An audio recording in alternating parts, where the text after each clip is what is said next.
Have you ever stared at your wallet or bank account at the end of the month and just wondered, where did all my money go? It feels like you're working so hard, but you're just stuck on a treadmill, running in place but never actually moving forward. You're not alone in feeling this way. So many of us experience that same sinking feeling, that same frustration. Let me tell you about someone named James. He was in the exact same boat. Every single month, it was the same old story for him: an empty wallet, mounting bills, and zero savings to show for all his hard work. He was tired, stressed, and honestly, just fed up with being broke. The cycle felt endless, and he knew something had to change. So one evening, instead of just worrying or trying to ignore the problem, James decided to do something different. He sat down with a simple pen and a notebook. He decided he was going to face the music. No matter how scary it seemed, he started writing down every single thing he had spent money on for the past month. At first, it was just the big things, like rent and utilities, but then he dug deeper. That $5 coffee he bought on his way to work every morning. The $10 lunch he grabbed because he was too busy to pack his own, those little snacks from the vending machine, the extra data he had to buy for his phone, the Ubers he took when he was running late. Every single small, seemingly insignificant purchase went down on the page.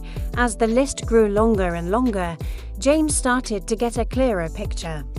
When he finally took a deep breath and added it all up, he was absolutely stunned. The total was way higher than he could have ever imagined. It was a real wake-up call. The shocking truth wasn't that he was poor or that he wasn't earning enough money. The truth was he was just being careless. He was leaking money through a dozen tiny holes without even realizing it. All those small, impulse buys were adding up to a massive amount, sabotaging his financial goals before he even had a chance to start. He saw that his financial problems weren't caused by a lack of income, but by a lack of awareness. This realization was a game changer for James. It wasn't discouraging, it was empowering. For the first time, he felt like he was in control. He wasn't a victim of his circumstances. He was the architect of his financial life. Armed with this new knowledge, he created a simple, straightforward plan. He decided to try the popular 50-30-20 rule. It was easy to remember. 50% of his income would go towards his absolute needs, things like rent, groceries, and bills. 30% was allocated for his wants. This was for the fun stuff, like eating out with friends, going to the movies, or buying that new video game. The final and most crucial 20% was dedicated to savings and paying off debt. This was his future fund. Now, was this plan perfect from day one? Absolutely not. There were times he overspent on his wants and had to adjust. Some months were tougher than others. But the important thing was that he had a plan. He had a roadmap. It was a start, and that's what mattered most. He started tracking his spending consistently, not to restrict himself, but to keep himself aware and accountable. It became less of a chore and more of a habit, like brushing his teeth. He was consciously choosing where his money was going. Instead of letting it disappear without a trace, the results didn't happen overnight. But they did happen. Within just 6 months of sticking to his plan, James had built up a solid emergency savings fund. For the first time in his adult life, he had a financial cushion. If his car broke down or he had an unexpected medical bill, it wouldn't be a catastrophe anymore.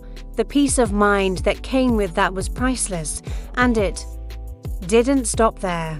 After a year of consistently following his budget and saving that 20%, he had paid off his high-interest credit card debt and even started to invest a small amount each month. He was no longer just surviving, he was building wealth. The story of James holds a powerful lesson for all of us. You don't always need a huge raise or a second job to fix your finances. More often than not, wealth doesn't start with earning more, it starts with managing better. It begins with that single moment of awareness. That decision to sit down and truly understand where your money is going. A budget isn't a prison designed to stop you from having fun. Think of it as a freedom plan. It's the tool that gives you permission to spend on the things you love, while also ensuring you're building a secure and prosperous future for yourself. It's your roadmap to financial freedom. Thank you so much for watching. If this story resonated with you, please hit that like button and subscribe to Peculiarfriend for more content to help you on your financial journey. See you in the next video.